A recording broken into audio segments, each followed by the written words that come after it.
Étienne, incarné par Patrick Guérino, a vécu des heures sombres dans Demain nous appartient sur TF1. Même s'il a été libéré, malgré le braquage de la bijouterie et le cambriolage chez Victor Brunet, le père de Dorian est dans l'attente de son procès et donc sur le qui-vive. Il a, par exemple, agressé Emma et Nathan pensant qu'il était moqué par les lycéens.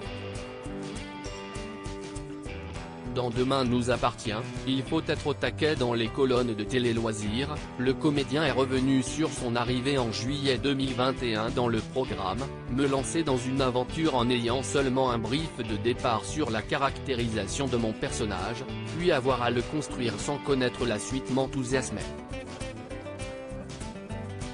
Le concept de la saga feuilletonnante est très excitant.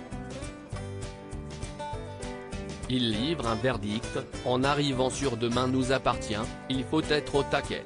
Il y a beaucoup de textes à apprendre, d'informations à transmettre. Des coachs sont présents pour nous aider à nous repérer dans la continuité de l'intrigue et dans les différentes séquences. Tout va plus vite que sur d'autres productions.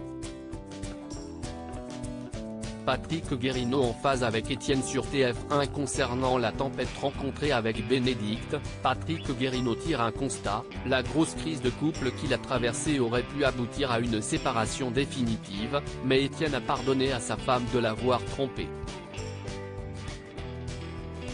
J'ai apprécié cette issue car elle correspond bien à ce personnage plutôt droit dans ses bottes, bienveillant et qui cherche à transmettre des valeurs.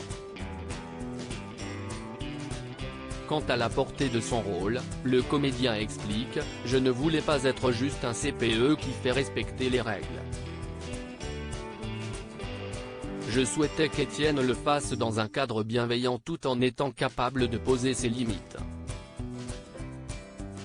Aujourd'hui, il n'y a plus d'autorité verticale avec les enfants. On explique, on essaie de comprendre et de ne pas s'agacer. » Dans les prochaines semaines, le procès d'Étienne pourrait se tenir pour une éventuelle condamnation suite à ces derniers délits. Demain nous appartient est à retrouver du lundi au vendredi dès 19h10 sur TF1.